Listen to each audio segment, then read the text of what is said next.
Yes. So, good evening, one and all. My name is Preetham Sharma, a placement professional and also an author of two published books. On behalf of entire analytics team of Kesh Patel School of Technology, Management and Engineering, Narsi Monji University, Mumbai campus, I would like to welcome Mr. Bhavesh and thank him to contribute his time and get connected with the students of MTech Data Science, MTech Artificial Intelligence, and also India's first BTech in Data Science degree holder students. Actually, the students would be getting their degrees in 2021, and we are more than happy to announce that our students would be India's first BTech in Data Science degree holders after completing their 4 years of degree program. And Mr. Bhavesh, when I talk about Mukesh Patel School of Technology, Management and Engineering, so Mukesh Patel School of Technology, Management and Engineering, MPSTME, has been contributing to the nation, to the society, and to the education sector for a long time. So far, if I give you the count, we have already received more than 20 awards from different organizations, different magazines, different government organizations as well, like Ministry of Human Resource Development and also University Grant Commission. And for this year, Mukesh Patel School has been ranked to be uh, Mumbai's, or I would say Maharashtra's education leader. So I'll hand over the session to Mr. Bhavesh Bhatt further, and I would request him to kindly start with the session. Thank you. Thanks for the introduction, Preetham. Yeah, I think yeah, I Vikrant is guess, supposed to go next. Yeah, go on, go on. yeah, yeah, thank you, Bhavesh. I'll start with a short introduction about our speaker, everyone.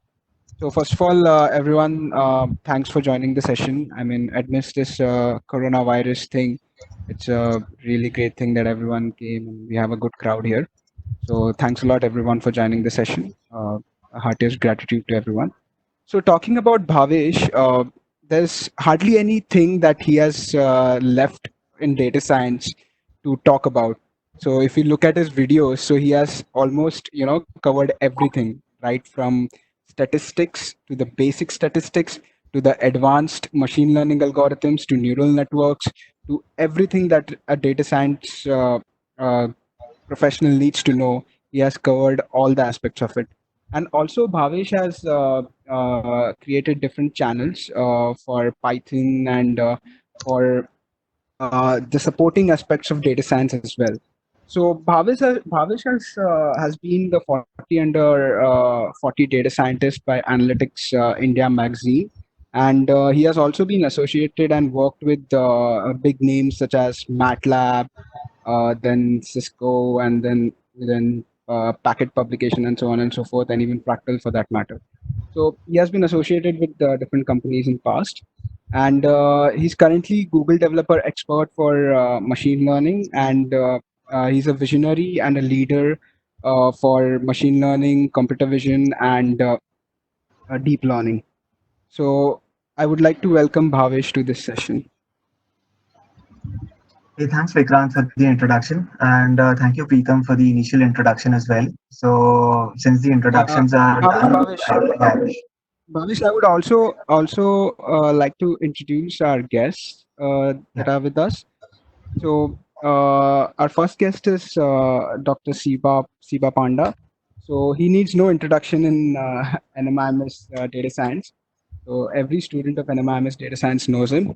So Siba sir is a PhD in economics from University of Hyderabad, and he has been associated with NMIMS from past 7 years. He has developed strategies in the past which yielded high revenues for the company, and he's an expert in the field of quantitative trade analysis. He's also an expert in advanced statistics and statistical learning, and he's a very passionate and loved teacher in the data science department. So, Siba sir, hearty welcome to session. So, I would also like to introduce Jai Krishna sir. So, Professor Jai Krishna has been associated with an MIMS from past 3 years.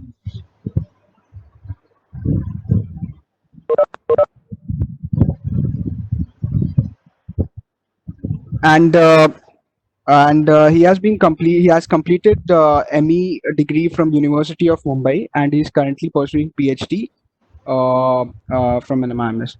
So thank you for joining this session with us, Jai Krishna sir. So Bhavish, you may continue now. Thanks for the introductions, Vikrant. So I'll quickly start sharing my screen and we'll go over the session for today.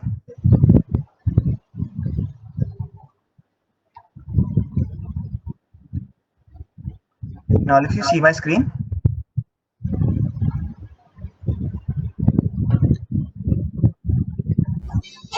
Yes. cool. Let me minimize this. Yes, let me keep it here. Cool. So I'll start off. So today's session is more of a Q&A session. The reason why I chose a Q&A session is because a lot of times what happens is when we conduct sessions online, people have bias towards different, say, technologies that they're currently working on. So some might actually like computer vision, some might like NLP. So I wanted to keep this generic, and keeping this generic also solves one more problem, that a lot of you are still in college. So this would be kind of beneficial in terms of how machine learning is actually capitalized in the industry sector as well. So that is why I kind of thought of creating this as more of a Q&A session. So a big thank you to all the people who've kind of shared good amount of questions as well. There were around 30 questions that came in. Due to time constraints, I won't be able to go through all of them, but whatever I think I could club into, say, different groups is what I'll kind of cover in today's session. So already Vikrant has given me a good introduction in terms of what I've done. So this is my first channel that I started in roughly in around 2017. This is something that I started just recently, and this is something that I've recently accomplished. So jumping right to the questions that were thrown, so what I've done is I've gone through all the questions into, say, buckets which I can answer collectively. So these are the couple of questions that came in terms of model deployment. So essentially what happens is we spend a lot of time in terms of data collection, feature engineering, model building, reiterating over multiple models. How are we actually using models in the actual industry? And someone saying something? Cool, I'll continue. So essentially, how are we using models? How are we actually deploying models? And what is the roadmap for an aspirant to move into, say, image and voices? And how are images and voices adding benefit in terms of data science and machine learning to organizations is what I'll aim to cover in this short answer that I have. So I started my journey in data science and machine learning in 2017. It's not been really long that I've been in this space. So essentially, my first organization was FlexiLoans, which is a fintech startup based out of Mumbai. The organization aims to provide loans near real time. That is what the aspiration of the organization is. Currently, we are able to disburse loans in close to 2 to 4 working days. But the aim of the company and the aim of the co-founders is to, say, disburse loan in near real time. So imagine if you have an application, just like the way you order, say, say groceries on Amazon Fresh, wherein it kind of promises to have like a 2-hour delivery. We want the loan processing system to be as quick as that real spontaneous payments to go through if the loan is approved. Going to that mission of what FlexiLoans is, having manual intervention in the loan application process would add good amount of delay. So one thing that we kind of optimized in the organization was the document checking process. So imagine when you apply for a loan, I'm assuming most of you would have applied for a loan one time or the other, or maybe your parents would have applied for a loan some time back. So essentially what happens is when you apply for a loan, there are some key documents that are on the portal wherever you apply for a loan. A couple of them are your PAN card, your Aadhaar, upload, say, your passport. For business loans, if you apply for a business loan, then essentially you apply for you upload your income tax return documents as well. So essentially, all the documents that come in, we had 5 people employed that used to open the application, go through the application, and then validate if the application is correct or not. So essentially, what we did was we created a very accurate document classifier using deep learning, which has a combination of, say, computer vision, text, and the other, say, small details which you could play around to create a very robust, scalable, as well as an accurate, say, deep learning model that could classify documents, say, with high accuracy. uh, I would be lying if I say that we got it correct in the first go. We had multiple iterations. We kind of kept, say, iterating over multiple models till we reached a point that we were confident to kind of remove the manual intervention that was involved in the whole, say, document classification process. Now, if you think holistically, what we were trying to solve is we were trying to solve two problems. Firstly, we wanted to have no manual intervention, and secondly, we also wanted to go at scale. So, if I make it recollect, by the time when I was part of Flexi Loans, we got around 2,000 to 4,000 loan applications per week at Flexi Loans. Considering it's been a while that I've not been part of Flexi Loans, I can say forecast that currently the loan applications would be on the order of, say, 10,000 or 20,000. Going through each and every application manually would require great amount of time. So going back to the vision again, if you have to disburse loans near real time, then you don't want that manual step to come in. So we iterated through multiple models. We built various models using deep learning, and then finally, when we were confident about a model, that is how we kind of say put that into production. Now, when we say deploying a model or putting it into production, essentially what we are doing is every model is basically used to create a prediction. So you give it a set of inputs, and you receive an output based on either it's a if it's a classification task or a regression task. Given this was a classification task, we got probability scores for different classes. Whichever has a greater probability, then that is what is classified by our model. So what we did was we created a web application, essentially using Flask, and since we were deploying it in production, we also use Nginx and the other components that go behind creating a web application. So that is how we kind of came up with a very scalable document classifier that was, say, deployed end to end.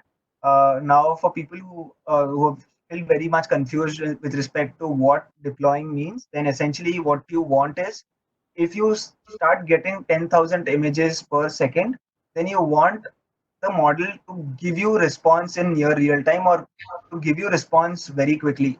So imagine if you have one model that is not capable enough of giving you response, even if you have 10,000 concurrent requests coming in. That is why you deploy models on server, and that is why you create web applications that stay alive, so that you get a response in form of a JSON that can be consumed end to end. Now, how did we better utilize this model as well, apart from the, say, doc checking process? Is we integrated this into Facebook Messenger. So we created a simple chat application on Facebook, wherein people can apply for a loan on Facebook itself. So you can type in your details like name, your age, and when we kind of ask you for your document proofs, say for example your Aadhaar card or PAN card, then essentially what we'll do is we'll kind of call the API for the deployed model that we have kind of saved, and catch hold of the response that is coming in from that API, and then consume it, or then proceed in the journey that is created in Facebook Messenger. So that is how we kind of make ML models deploy, or that is how we deploy ML models. So that is something that I wanted to highlight in terms of how do we deploy models in production, and how do we better utilize every model that is there. So I hope this kind of gives you an idea in terms of how images are being utilized in industry. There are companies that have come up which do the entire KYC process as well for different organizations. We chose to do it in-house because we wanted to save money. So that's how you kind of come up with different solutions. So I hope I'm able to do justice to the two questions that are here that I've listed as well. Cool. Let's go to the next question, which is tearing the algorithm a good practice in the industry, like not using the packages, but using your steps to arrive at a similar result? what would be the parameters on which a model developed is checked or implemented, what would be the parameters to judge a self-built model over using a built-in package in the industry. So based on my understanding, I think I could group both of them together. And when I was part of Fractal, I was again part of a startup incubated in Fractal called as Cuddle.ai, which is planning to replace a business analyst completely. So if you go through the chain of what I've been speaking so far, everything that we're doing with data with respect to, say, the document classifier piece that we did, or whatever I'll explain in the coming version of this answer for these two questions, everything is tied back to business. How much of an impact your models are making to the end business is what everything in data science boils down to. So when I speak about say understanding algorithms or implementing algorithms, is it a good practice? Yes. Every algorithm that you, so it's a good thing that I can mention for your resume creation activity as well. Whatever algorithms that you mention on your resume, please make it a point to know them end to end in terms of understanding the mathematics behind the algorithms. I've given interviews in a lot of places, in a lot of good companies as well. Due to some location constraints, I never thought of relocating outside Mumbai. That is what keeps me in Mumbai. So I've given interviews in different organizations like Facebook Singapore, and then some time back I gave last year I think I gave an interview with Google for a TensorFlow developer advocate role. Then I've given interviews with McKinsey and Bain as well. Uh, at the end, the location constraint came in. Otherwise, most of what I've understood by giving interviews in such companies is people focus on the mathematics behind algorithms. If you've mentioned that you know PCA, that is principal component analysis, then people would expect you to know the mathematics of how PCA is, what is an eigenvalue, what is an eigenvector, and so on and so forth. So, keeping the answer short, yes, you should know the algorithm in and out. If you mention XGBoost, then you should know how XGBoost works. If you mentioned AdaBoost, if you mentioned, say, random forest, you should know why you're using a random forest over an X algorithm in a given data set, and how is it actually implemented internally. What does it try to, say, reduce? Does it reduce bias? Does it reduce variance? What are the shortfalls of using the algorithm over the other? As long as you have this clear picture of choosing an X algorithm over Y, that is where the interviewers kind of appreciate that you know the algorithms in and out. So technically, all of you, if you've kind of created models in your journey so far, you would say understand as the moment of time you reach at the point wherein you have X train, Y train, X test, and Y test. You just have to write 3 lines of code, which is fit, then predict, and that is all that there is in terms of creating models. Now coming back in the industry, do we actually create, say, algorithms from scratch, or do we use, say, the packages which are directly available? So the answer to that is it is very case specific. A lot of times, say 90% of the times, you would use the predefined packages which are there. You would use scikit-learn modules because think of it this way that if you have to implement SVM on your own, it would take good amount of time in terms of coming up with the algorithm and checking or catching hold of the corner cases as well, throwing out exceptions as well. So writing your own algorithm from scratch would take good amount of time. But essentially what happens is if you, so the best practice is don't reinvent the wheel if it already exists. But there are situations which I encountered in Cuddle wherein I was essentially told to create an algorithm that could, say, detect outliers in your time series data at scale. The biggest challenge there was I had to create something that would run on, say, big data. Say if you have like 5 GB, 10 GB of data. Again, how do you define big is entirely a very subjective term, but given the architectural constraints that a product has, for us, even 5 GB or 10 GB of data is like huge enough for us. So running a time series outlier algorithm on this scale of data, if you, after the session, if you get an opportunity to search online, you would get basic ARIMA implementation on Spark, nothing more than that. So that is where I had to, say, go through multiple research papers available online on different journals, and tweak a couple of research papers to come up with my own algorithm. So if I have to summarize the answers for these two questions, then I would say it's a good to have a skill, that is understanding the algorithms end to end. Uh, Maybe implementation, if the need be, you should be say capable enough of implementing it. But 9 out of 10 times you wouldn't be say required to implement an algorithm from scratch. But the more basics you are aware of in terms of mathematics and statistics, the better it is for you, because if the need arises, then you might have to say implement algorithms from scratch as well. So hopefully this would answer the couple of questions that are here. I'll go on to the next slide. That is like a very famous debate that keeps happening. Why Python is the de facto choice of data scientist, or how do you choose between R or Python? Uh, Very realistically speaking, I've never used R. I had a colleague in FlexiLoans who used to kind of play around with data in R. So we have two people, or we have two groups that are divided. There are people who kind of say prefer R over Python, and for people who have been associated with Python would never want to switch to R as well. So uh, why is Python preferred is because of a lot of factors. Firstly, what happens in Python is the ability or the acceptance that Python has in terms of the various application it finds itself is where Python kind of takes a bit of a lead when compared to R.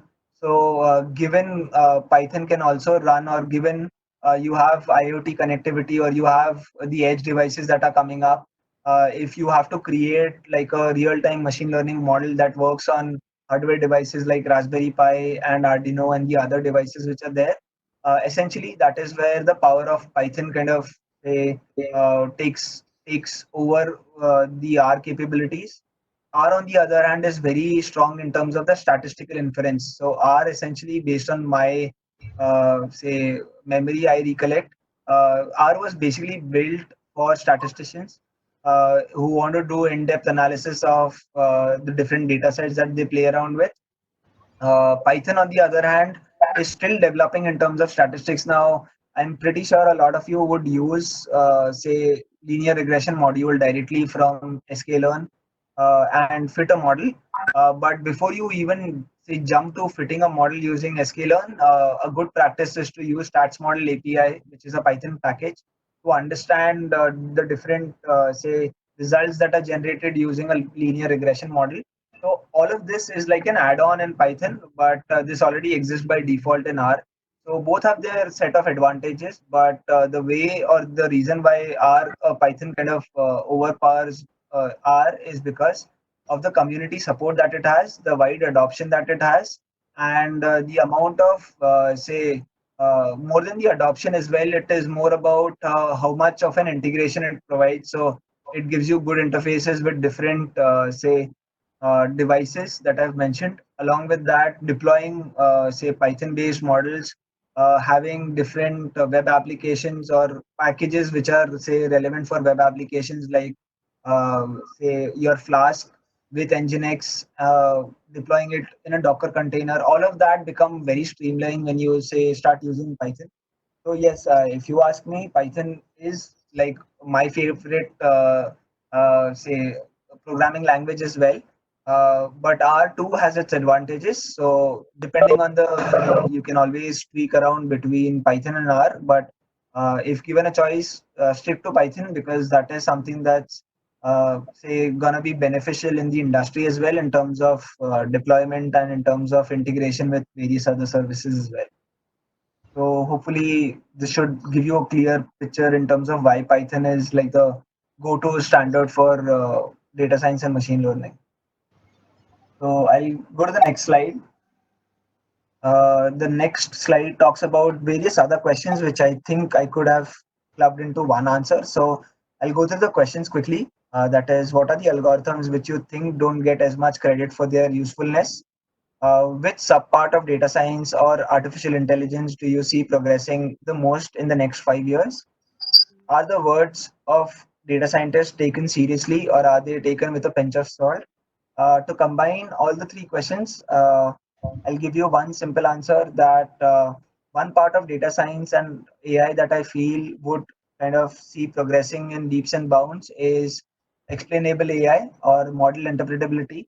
I don't know how many of you are aware.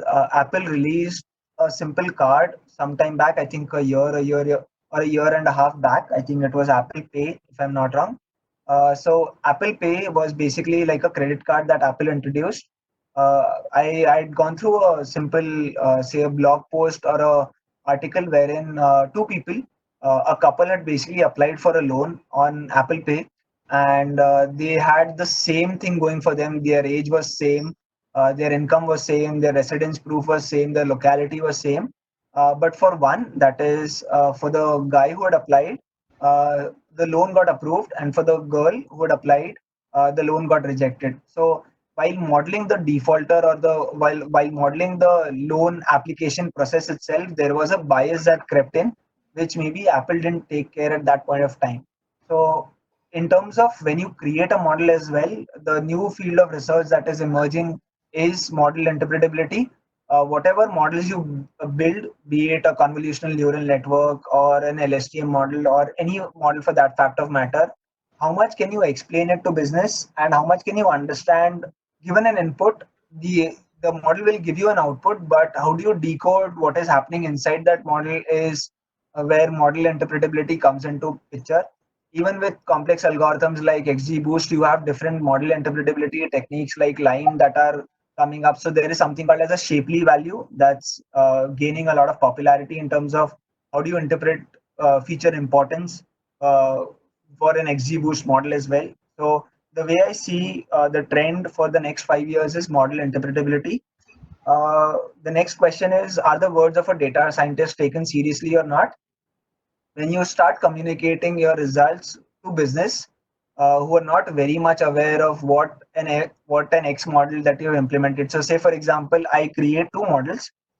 First model, say for example, let's take a hypothetical example that I create a defaulter model. In case of a defaulter model, I use two algorithms. I use a logistic regression model, and I get an accuracy score of around say 77%. And if I go a bit further, and if I create a random forest model, I happen to achieve an accuracy of say around 87%. Essentially, I have two algorithms. One is say overpowering the other in terms of accuracy. I go to business, I go to say a credit officer, and I try to explain him the features which are relevant. And I try to explain him what the model does. Essentially, once you kind of feed in the features for a particular loan applicant, what he'll tell me is he'll tell me, can you explain the model for me in the most simplest terms? Which feature is important? Yes, is someone saying something?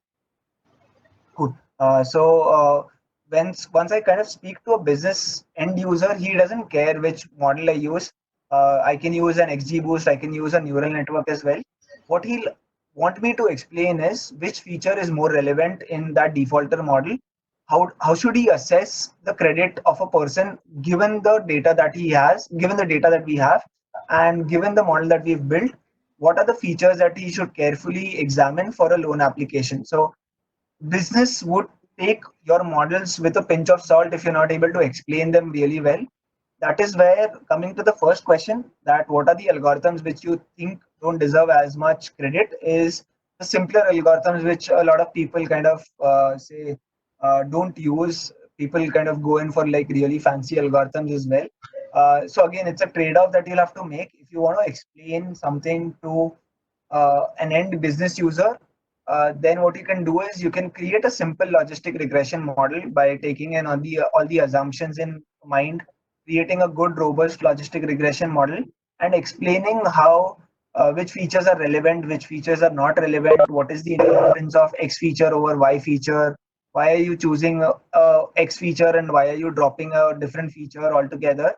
So if I can explain my model to a business owner who cares very little about machine learning, and he more emphasizes on which algorithm or how does he interpret the model better, is where simpler algorithms win the race. A lot of companies still use a logistic regression classifier. Okay, say the CIBIL score. I am assuming everyone's aware of what a CIBIL score is. So when you apply for a loan, or when you say dial in your credit history on Policy Bazaar or the other websites which are say available, what it does is under the hood, it's basically calling the NSDL API, which kind of gives you not the NSDL API, but it is basically calling the TransUnion Sybil API. It gives out the features, and TransUnion Sybil kind of gives you a score as well. So it gives you a detailed report of what your Sybil score is. Score greater than 750 is a good enough score. Score greater than 800 is even better. Scores like 600 is on an average a decent enough score. So the Sybil score that is determined is under the hood. It's basically a logistic regression classifier. It's basically what it's doing is it is taking a set of features which only Sybil knows, uh, uh, taking the say it's created a very good robust logistic regression classifier with the amount of data that Sybil has, and it is giving an output in form of a probability. And that probability is then expanded between the range of where your Sybil values are. So if your probability is say close to 0.95, then 0.95 into that target output value which Sybil expects you to be at, which is the maximum value, is what is your Sybil score. So essentially, Sybil still works on logistic regression. Algorithms which look very simple at the face are still used widely in the industry. So that is something that I wanted to mention in terms of all the three questions. So I hope I've covered the three questions as well. And let's move on to the next slide that I have. Will auto ML take jobs away from a data scientist? With techniques like fast AI becoming so popular nowadays, especially for image classification, what are other newer algorithms which you believe should be used? Is there a technique which could help us understand which machine learning algorithm is to be applied on a data set by just looking at it? So one of the major reason why we still are in business and why we still make money as part of being the whole data science community is because there is something that say auto ML algorithms have not mastered so far is the act of understanding data. So if you've used any auto ML package so far, be it from say Google or Amazon or the other vendors that are giving you, or even Amazon, Google, and I think Microsoft has its version of AutoML as well, if I'm not wrong. So essentially, what these algorithms, if you go to their page as well, wherein they kind of give you an access that you can upload tabular data and we'll take care of the model building process. Essentially, what they're still telling you is we expect you to give us tabular data. We expect you to tell us which features are there, which is your target variable, and we'll create the model for you. So yes, AutoML is. I read a question here that Sybil score is is a continuous variable. I totally agree, but in terms of the Sybil score, think of that Sybil score is something that is varying between 0 to 1, and Sybil score, if it's between 0 to 1, if you can expand the value. So I'm pretty sure you would have say learned about your say, how do I put it across? So when you say change the scale of a particular variable, so from 0 to 1, if you change the scale from an x value to y value, so I don't recollect the exact scale of Sybil score right now, but if you kind of expand your probabilities from 0 to 1 between that range of say hypothetically 400 to 900, for example, then essentially what you're doing is your probability score is then expanded to that Sybil score range that is defined. So yes, I agree that it is a continuous variable, but that mapping is what a classification problem probability is giving you. So if you recollect, your logistic regression classifier throws out a probability for a particular class. So if you're doing a binary classification problem, the y that is outputted for a logistic regression classifier is basically a probability score. You read it as what is the probability of that set of features combined together, what is the probability that it belongs to class 1. So essentially what you're doing is you're essentially now expanding that probability values between the acceptable range of Sybil score values. So essentially it's giving a hint from the probability scores into a continuous variable between say 400 to 800 to make a decision whether to give out a loan or not to give out a loan. That is how you interpret the result of Sybil score. So yeah, coming back to the auto ML piece which is there.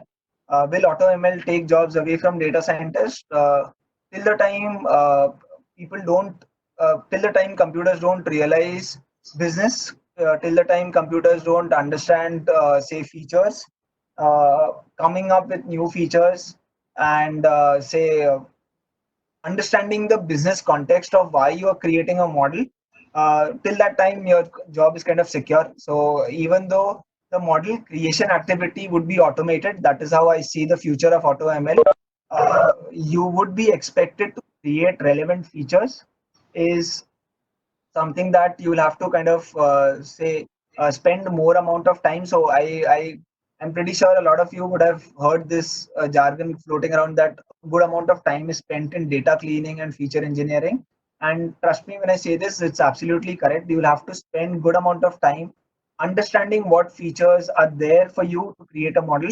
If you're using a forecasting model, or if you're say planning for an inventory for a big FMCG company, then essentially all that boils down is what is the set of features that are using to create a model.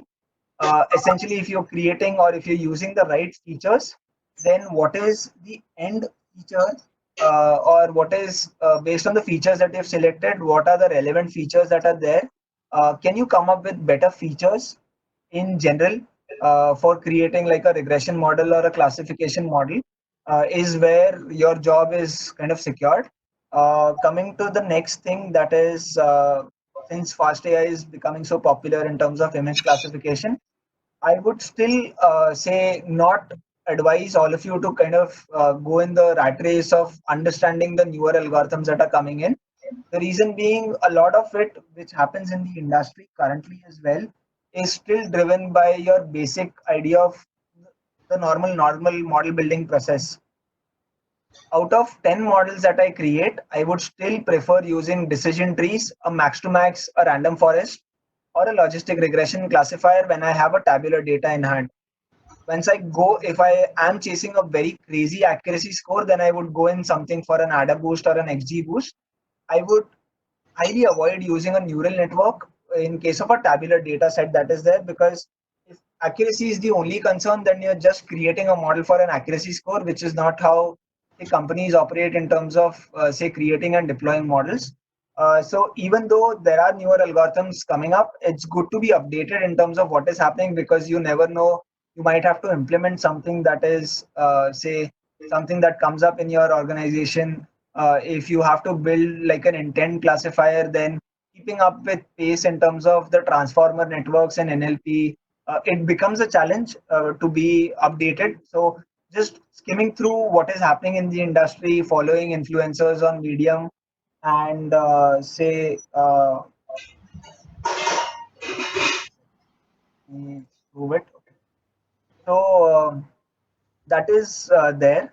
So essentially, I would highly recommend you guys to understand the statistics. I mean, even now, statistics is still the bread and butter for a lot of data scientists. So the more clearer your statistic concepts are, you can always build upon the newer algorithms that are coming up. So yes, it's good to be in touch with the newer algorithms that are coming in. But trust me when I say this, once you start working in the industry, it becomes really difficult to manage time and be up and running with every algorithm that is coming up. But if you are, say, really keen with, say, image classification algorithms, then keeping a check on the different, say, algorithms that are coming up, say, a YOLO network, then you have newer versions of YOLO being released. It's good to know what are the modifications. Maybe you won't be able to implement it at that particular point of time, but it's a good to know thing, and not something that's absolutely necessary at this stage. As in when time comes, you would say basically, if your base is strong, if your base in statistics is really clear, then essentially what would happen is you would basically be able to use it in a very easy manner if your basics are clear. So is there a technique which could help us understand which algorithm is to be applied on a data set? Sadly, no. You will have to go through the entire process of model building for a X algorithm over Y and optimize your needs. So what happens in AutoML is the algorithm kind of say, given the computation power that the organizations who have released AutoML have, like say a Google or a Facebook or the other companies which have released an AutoML version. If you've ever experimented with AutoML as well, they take some time in terms of creating models. So internally, what is happening is they are going through multiple rounds of models. They're optimizing the hyperparameters.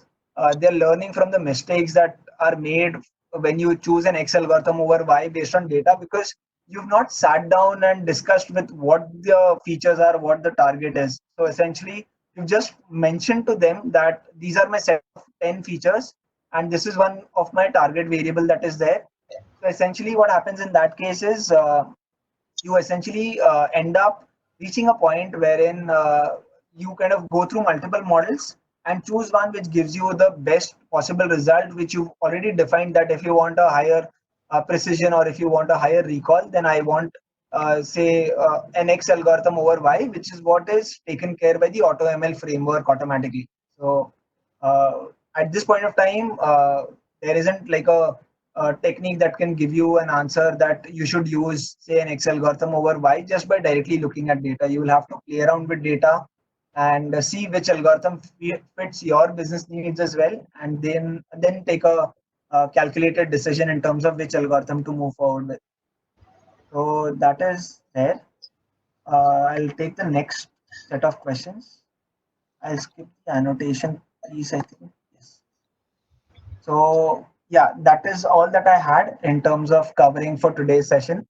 One thing that I can recommend is before I kind of conclude, uh, play around with as many data sets as you can. It's a good activity to kind of go through the end-to-end activities. Play around with data sets that are readily available on Kaggle.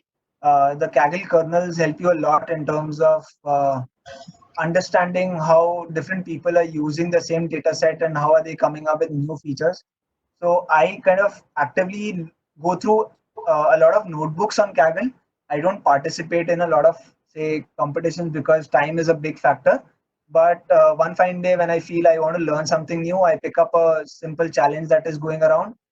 I go through the Kaggle kernels really digital. I go through the Kaggle kernels very say honestly in terms of understanding the various feature engineering aspect that people have introduced. How are people handling say categorical data? How are they converting it to say your numeric form? What are the algorithms that people are using? So I kind of play around with a lot of Kaggle kernels that are available. Start writing blogs that adds a lot of value to your overall portfolio as well when you apply for jobs. Uh, Having said that, say if you say like creating videos as well, you can think of creating videos as well as a pastime hobby. I started with that, and you might get lucky, and you might have good amount of say, subscribers as well. So all of these things that you do for the open source community kind of adds up as well. So play around with data as much as you can, and start loving mathematics because that's not going to leave you anywhere. So yeah, that is all that I had in terms of covering for today's Q&A session. And yeah, I mean, if there's anything, if there are any questions that I've missed out on, then yeah, I mean, I just had an hour, so that is all that I could incorporate in this given time. Cool. So I'll stop sharing my screen at this point of time.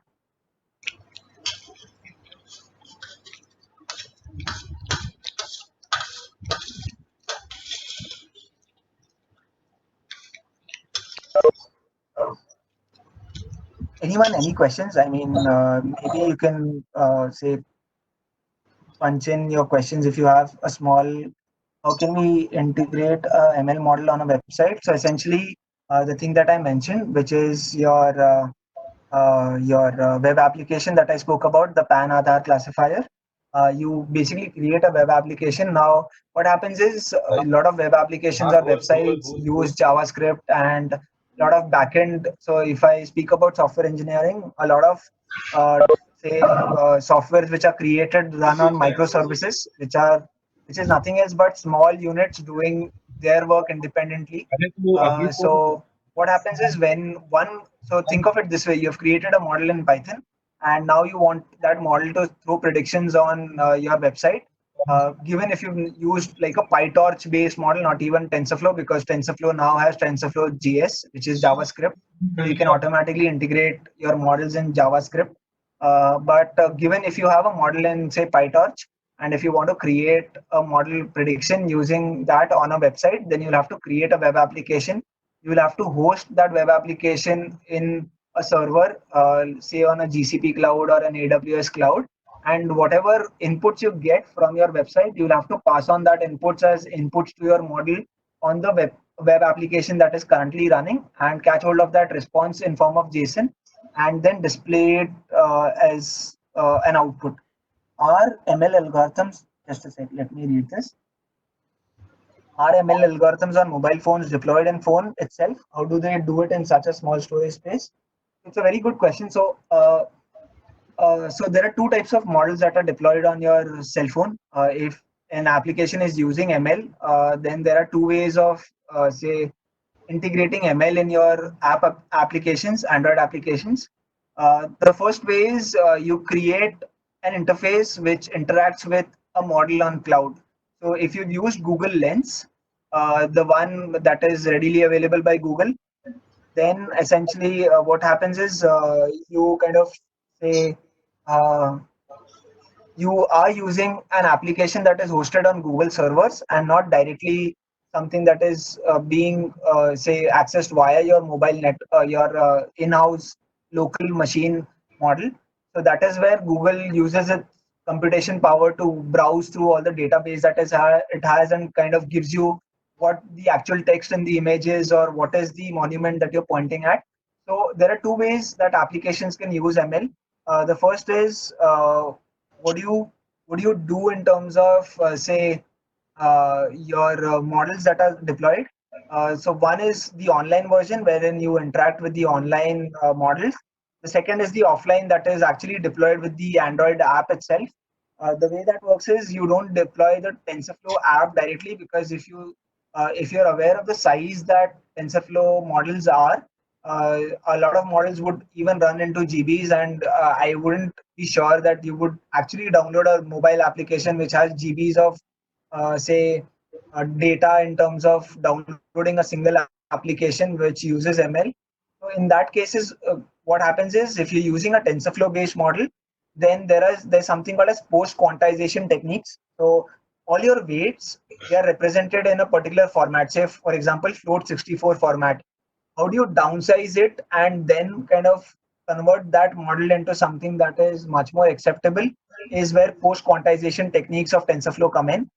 The second thing is a lot of this post quantization techniques are kind of abstracted out if you Google on something called as TensorFlow Lite, TF Lite, which is something that converts your model from say if given a model like 300 MB, then it would convert it to maybe 10% of the original size, and yet keep it in the same say level in terms of accuracy as well. So essentially, if I have a model which is an actual model of around say 97% accuracy, then essentially what happens is you would downsize that using TensorFlow, say TensorFlow Lite, and then come up with a very small streamlined model, which would be around 30 MB, or say maybe even less than that, which would be still as accurate as your original model. So there is good amount of post quantization that TensorFlow kind of does for us.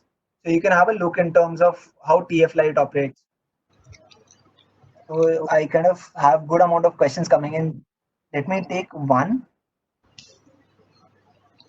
because we've already overshot the time.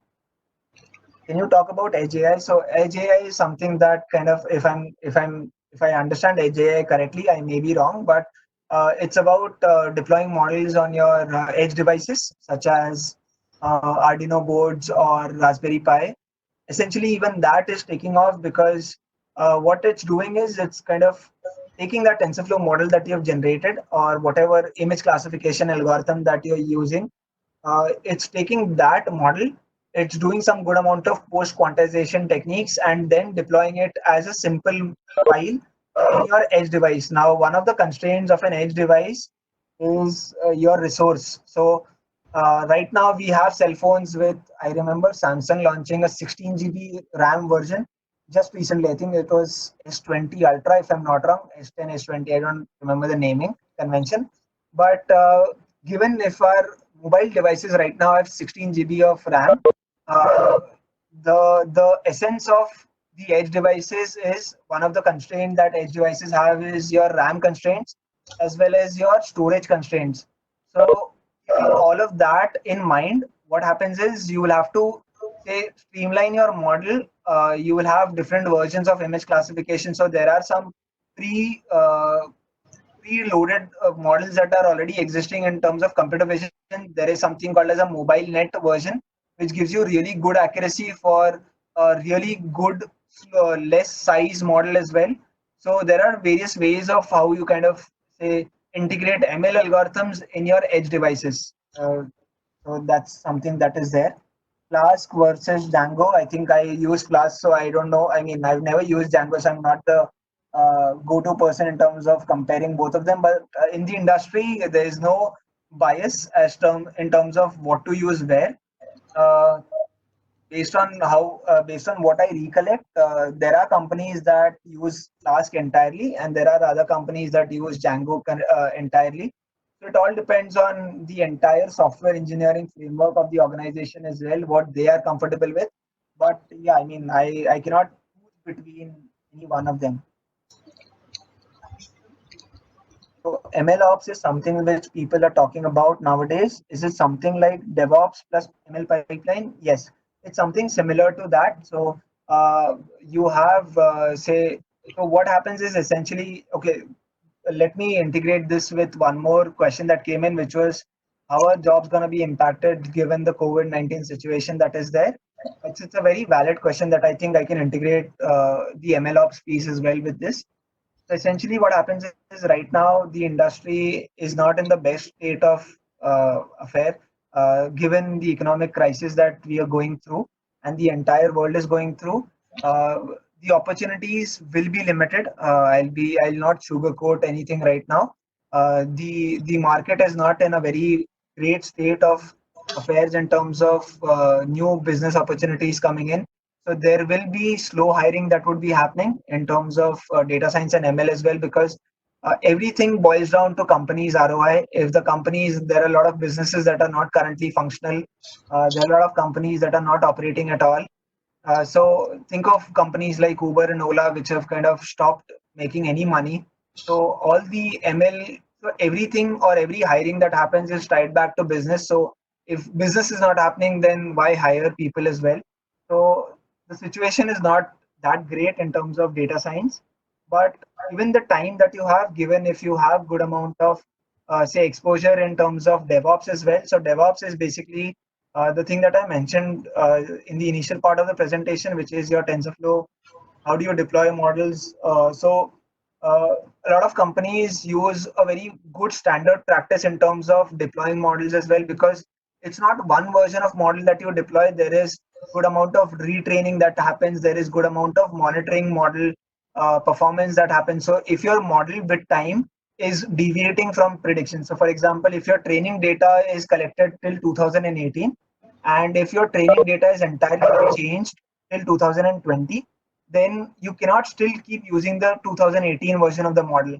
So you also have to keep monitoring the outputs that are given out by say machine learning models in 2020 as well. So essentially, there is good amount of engineering that is involved in keeping the ML models as well up and running.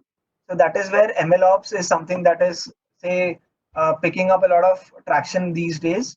So a good friendly advice that I can give you is it's good to familiarize yourself with some DevOps terminologies like Docker containers, what is Kubernetes. Say if your company or your organization uses GCP, then say doing some courses online on Coursera as well with say standard GCP fundamentals like what is a BigQuery table, what is a BigQuery database and all. So the more things you add in your resume, the better your chances of being shortlisted and say finding the right job that you're looking for would happen. So yeah, that is something that I can kind of recommend at this stage in terms of how the scenario is in terms of hiring right now. So speaking about PyTorch versus TensorFlow, which one to start with as DL beginner. So essentially, I've never used PyTorch, so I still cannot compare between the two. I'd be doing injustice to either one of them if I pick one or the other. But based on my understanding between the two, if you are not into research, if your end goal is to deploy a model end to end, I would highly encourage everyone to start off with TensorFlow. The reason being that the amount of places that you can kind of integrate your ML models using the Google ecosystem is huge. Like I don't know, I have created a simple project at my end which detects Braille characters. So that is characters for the blind people. So I've created a simple I've created a model that detects Braille characters. I am also currently working at my own time in terms of integrating that with Google Assistant. So think of Google Assistant, there is something called as an actions on Google. So I'm planning to integrate that model that I've created using TensorFlow with that actions on Google service which Google provides. So now, if the product really takes off, then people who have a say a visual say disability, then they can actually say essentially what they can do is they can point out using their cell phone to a Braille transcript, and Google Assistant can basically read it out to them. So short answer, I mean long answer is short. If you plan to deploy models, TensorFlow is the way to go about things. If you are more into research of algorithms and quick prototyping, then PyTorch is the way to go about things. For us, text recognition, you don't have to worry about TensorFlow, the low level API right now. You can just work with API. So you have TensorFlow 2.0 that's come up. So you don't have to worry about the low lying things that are currently working. As long as you are understanding the fundamentals of how do you create good models, I think that should be fine. I missed a question in between. I think that would be the last question that I'll pick up. For a text recognition, would image of the wave pattern is more inappropriate, or speech patterns or understanding it as vector performs much better? For text recognition, as in, do you mean the actual images, or can you elaborate more on this, Akshat? I kind of didn't understand the question completely.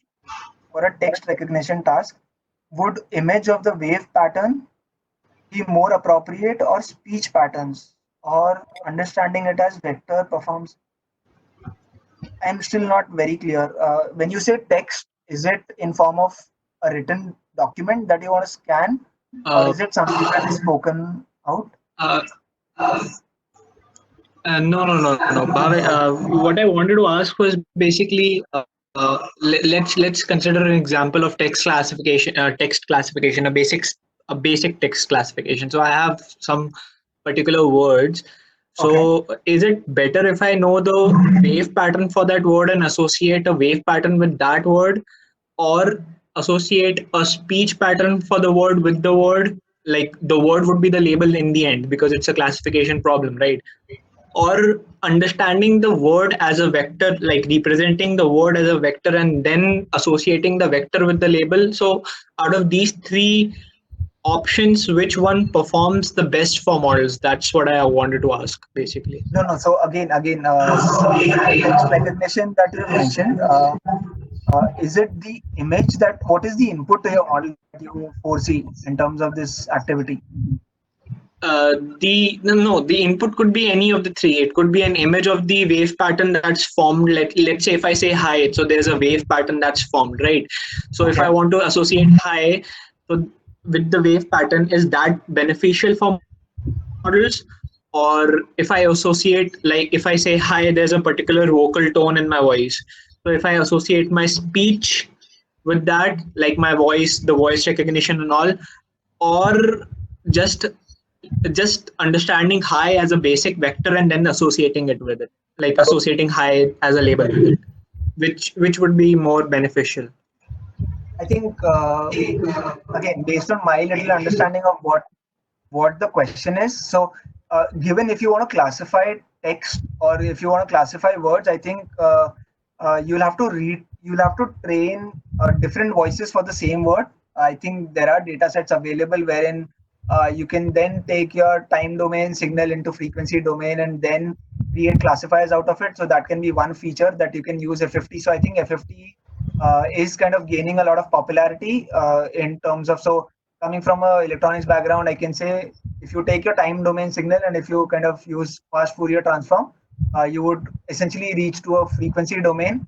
So taking maybe features at both the places, a time domain signal and a frequency domain signal, using that as features, and then having your target variable set up, you can then train a classifier and see what performs well, how well you can fine tune your feature as well, in terms of, say, cleaning the audio before you even process for your FFT bit as well, is something that you can look at. But based on my understanding, you want to classify inputs that are coming in from speech, and then you want to classify or detect words out of it.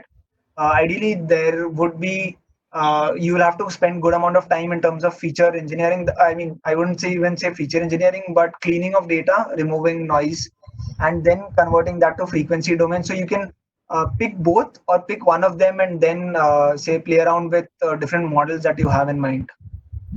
Does that answer your question? Yeah, definitely. Yeah. Cool. So yeah, I mean, that's all that I had today in terms of the Q&A. I hope it was of some use to all of you. And yeah, before I conclude, I wish all of you the best of luck in terms of your data science career, and I hope all of you reach greater heights. And yeah, that's about it from my end. Thanks for having me over on this webinar. And yeah. Good evening, sir, respected faculty members and fellow students. My name is Sakshi Gihani and I'm currently pursuing BTech in Data Science from Mukesh Patel College of Technology Management and Engineering, NMIMS. Today, on behalf of the entire Analytics Department of MPSTME and NMIMS, Mumbai, I would like to thank Mr. Bhatt for being here today with us and giving us his valuable time to answer all the questions being asked by the students. It was great to hear from you, Mr. Bhatt, sir, and also explore the data science domain in a better way with your help and guidance. I'm sure the insights shared by you today would really be of great help for all of our students. Thank you, sir. Thank you so much for having me.